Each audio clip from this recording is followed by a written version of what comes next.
What is up, everybody? So yesterday I talked about how bad digestion could affect your testosterone levels and how it's probably one of the major things that kills off Leydig cells. Today I want to talk a little bit more about the role of the brain in all of this. And I had briefly mentioned this yesterday, but it's extremely important for your consideration.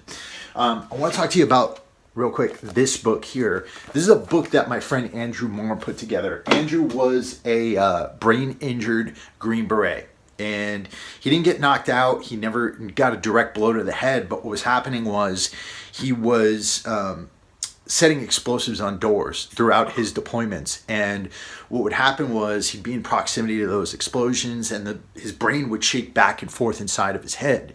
And that caused brain inflammation. And eventually what that did was it shut down his hypothalamus and his pituitary gland. So his hypothalamus wasn't helping him to produce hormones and hormone precursors. This really shut down his hormones at the source. Now, specifically when it comes to testosterone production, your hypothalamus is extremely important. It produces gonadotropin releasing hormone, right? And then gonadotropin releasing hormone, it goes down to the anterior pituitary. And the anterior pituitary is what produces follicle stimulating hormone and luteinizing hormone. And then these two hormones are responsible for stimulating your testes once they get into the bloodstream to produce testosterone and sperm. So extremely, extremely important hormonal cascade there that a lot of people aren't thinking about. You know, we're thinking a lot about boosting our testosterone, trying to stimulate our testes to produce testosterone. But a lot of times your long-term hormonal health is going to have everything to do with your brain health. And a lot of, these clinics that are popping up everywhere, the anti-aging clinics, this isn't something that can just be fixed by injecting you with a bunch of testosterone cypionate. And a lot of doctors, when they're putting people on testosterone replacement therapy, they're not thinking about this. One doctor that's done a lot of work in this area is Dr. Mark Gordon, who also wrote the foreword to this book and who's been working with Andrew on the Warrior Angels Foundation. And I just want to give a shout out to him. He's come on the Warrior Soul podcast a couple of times, and I'll put a link to that episode in the description box below. But he is the preeminent expert in understanding how this hormonal cascade works and how to fix it if it's broken.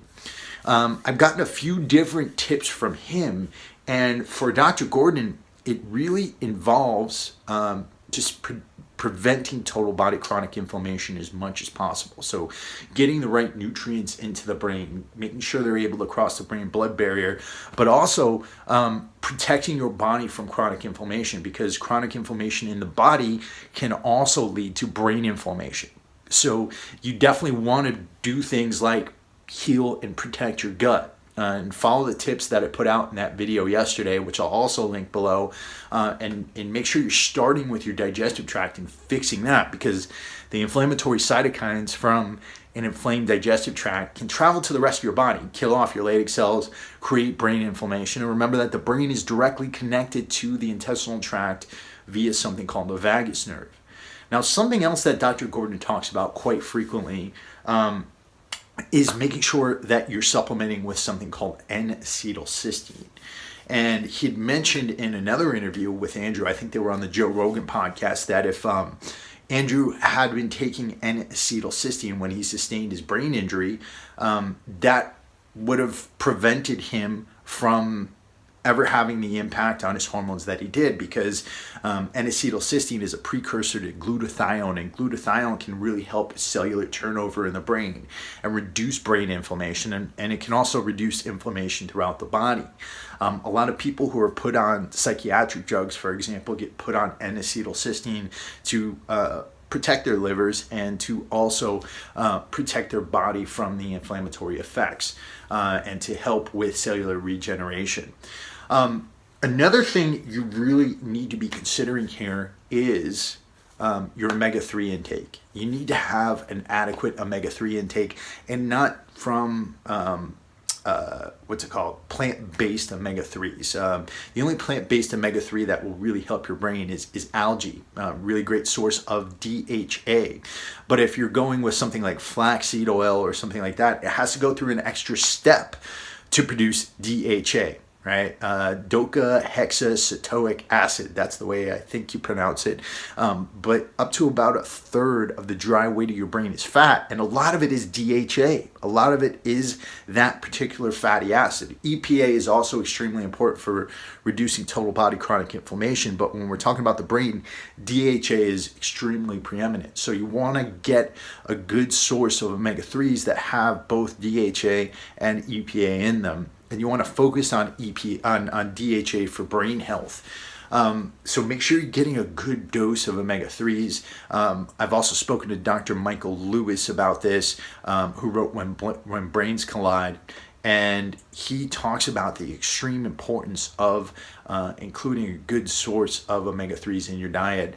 And he's actually pulled people out of comas once they've gone through brain injuries through fish oil. He's worked with, Julian Bales, I think the guy who was in that movie about traumatic brain injury in NFL players.